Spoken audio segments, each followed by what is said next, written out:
Doctor صاحب دو سوال ہیں، اور ایک پہ ابھی ذکر ہو گیا ہے، وہی آپ نے ماشاءاللہ بڑی اچھی بات کر دی کہ وہ سکوت اختیار کرنا چاہیے۔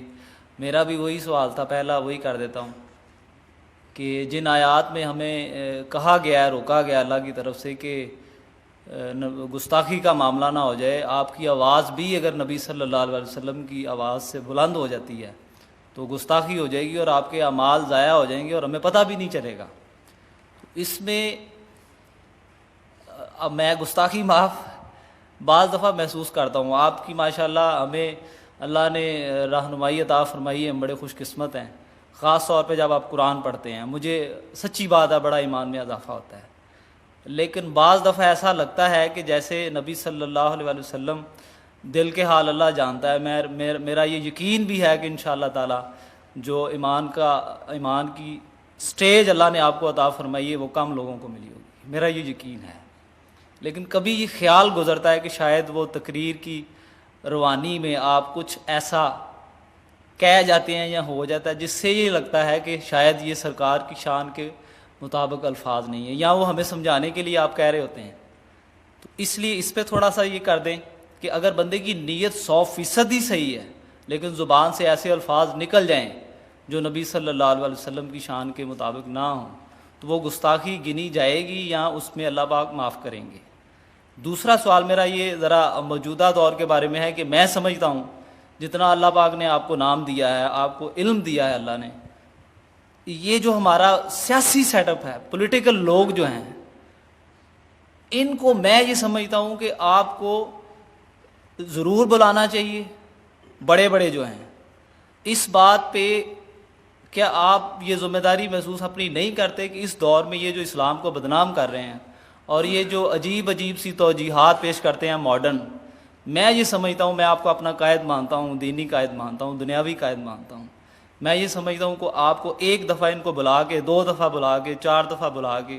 کم از کم یہ تو کہنے جوگے ہو جائیں کہ ہمارا دین صحیح ہے، ہم صحیح ہیں، لوگوں کو صحیح بتا سکیں انٹرنیشنلی۔ یہ جو ہماری طرف آتے ہیں کہ یہ فنڈامنٹلسٹ غلط ہیں، یہ تاثر دور کرنے کی آپ کوشش کریں، اللہ آپ کو جزا دے۔ اور دوسرا فرمائش ہے تیسری کہ ڈاکٹر ذاکر نائک کا اگر کوئی ارینج کر دیں ایک دفعہ، ہم ماشاءاللہ آپ کے وہ آپ کو پسند کرتے ہیں، تو ایک دفعہ پاکستان میں ان کو دعوت دیں اگر پاسبل ہو، تو ہمیں 1-2 ان کے لیکچر سننے کو مل جائیں۔ شکریہ جی۔ پہلی بات تو یہ ہے کہ اصل میں جو بسا اوقات میرے تقریر کے دوران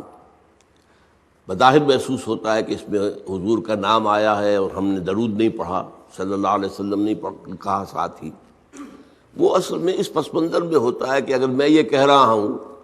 کہ ابو جہل نے کہا ہے محمد تو یہ کیا کر رہے ہو، اب اگر میں یہ کہتا کہ ابو جہل نے کہا ہے محمد صلی اللہ علیہ وسلم تم کیا کر رہے ہو، اب یہ اس کے اندر ظاہر بات ہے کہ ابو جہل تو صلی اللہ علیہ وسلم نہیں کہے گا، یہ تو آپ نے ایڈ کیا ہے نا۔ اور اس سے یہ ہے کہ اس گفتگو کے اندر جو ہے اس کا تسلسل ٹوٹ جاتا ہے، تو وہ متکلم کے حوالے سے بات ہوتی ہے۔ اس کے بعد میں کیا کرتا ہوں، جب جملہ یا بات ختم ہو گئی تو صلی اللہ علیہ وسلم کہہ دیتا ہوں تاکہ وہ جو ایک کمی رہ گئی درمیان میں اس کو پورا کر لیا جائے حتی الامکان۔ باقی یہ کہ اس میں اس کے علاوہ پھر بھی اگر جو ہے کوئی کمی رہ جائے تو اللہ تعالیٰ معاف فرمانے والا ہے۔ دوسری بات یہ ہے کہ یہ جو آپ جن کے بڑے لوگوں کے نام لے رہے ہیں، ہمارے معاشرے کے اندر ہر شخص کی ایک قیمت مقرر ہو چکی ہے۔ آپ کے نزدیک میری قیمت کچھ اور ہے، ان کے نزدیک میری کوئی قیمت نہیں ہے، میری کوئی سیاسی فالوئنگ نہیں، میرا کوئی مذہبی فرقہ نہیں، میرے پاس کوئی دولت نہیں کہ میں بڑی سی دعوت کر کے ان کو بلاؤں، تو وہ جو حیثیتیں ان کے ہاں شمار ہوتی ہیں وہ آپس کے اندر تو ان کی ایک برادری ہے۔ اب جب کسی کا ولیمہ ہو رہا ہے، 2000 آدمی اس نے بلا رکھے ہیں، چاہے آپس میں ایک دوسرے کے یہ انتہائی جو ہے وہ دشمن ہیں، لیکن یہ کہ اپنے سوشل معاملات کے اندر ان کے فنکشنز میں جانا اور آنا، ولیموں میں، نکاحوں میں، فوتیدگی پر، یہ ان کا ہے۔ تو میں در حقیقت ان کی اس برادری میں شامل ہوئی نہیں، میں تو درویش ہوں۔ آپ کے نزدیک میری قیمت جو ہے وہ ہے، کسی اور کے نزدیک بھی ہو سکتی ہے، لیکن ان لوگوں کے نزدیک میری وہ قیمت نہیں ہے، نہ میرے بلانے پر کوئی آئے گا، نہ کوئی میری بات سنے گا۔ ویسے جو میری باتیں پہنچ رہی ہیں ان تک انہیں معلوم ہے، ایسا تو نہیں ہے، وہ اندھے بہرے نہیں ہیں، انہیں معاملہ کہ میری بات کیا ہے۔ اب تنظیم اسلامی جو ہے ایسا نہیں ہے کہ بالکل لوگ جانتے ہی نہ ہوں، اب اس کی ایک حیثیت بن چکی ہے، اس کا ایک مقام ہے، لیکن وہ سننے کو تیار نہیں ہے۔ کچھ لوگوں سے میں نے بار بار کی ہے، قاضی حسین احمد صاحب سے بار بار گفتگو کی ہے، ابھی ان کے امیر جو ہے نئے منور حسن صاحب سے ان سے بھی خط و کتابت ہو رہی ہے، جن سے بھی مجھے کچھ توقع ہوتی ہے کہ اگر وہ کچھ غور کر لیں، سوچیں تو شاید وہ پلٹ کر صحیح راستے پر آ جائیں، تو کوشش میں کرتا ہوں۔ لیکن بعض لوگ جو ہیں جن کے لیے یہ سیاست کھیل ہے دنیا کمانے کا اور اپنی حیثیت بنانے کا، تو ان کے لیے ان کے اوپر تو اس طریقے سے پی پی کال کر کے اپنا وقت ضائع کرنا ہے۔ تیسری بات جو ہے ذاکر نائک کی، وہ پاکستان آنا نہیں چاہتے، یہ ان کا ڈکلیئرڈ ہے معاملہ۔ وہ یہ کہتے ہیں کہ ہمیں ابھی تک بھارت کی حکومت نے کچھ نہیں کہا ہے،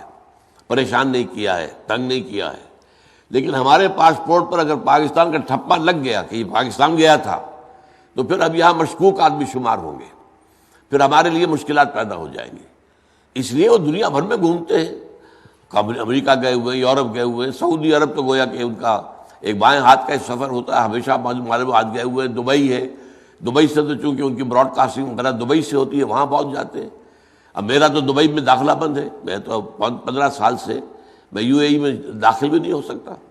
ورنہ میرا خیال تھا ایک دفعہ کہ ان سے ملاقات کے لیے میں تفصیل سے ان سے کچھ بات کرنا چاہتا تھا کہ جو کام وہ کر رہے ہیں اس سے اوپر کا ایک کام ہے وہ بھی وہ کریں، لیکن موقع نہیں مل رہا، کہاں ملوں ان سے،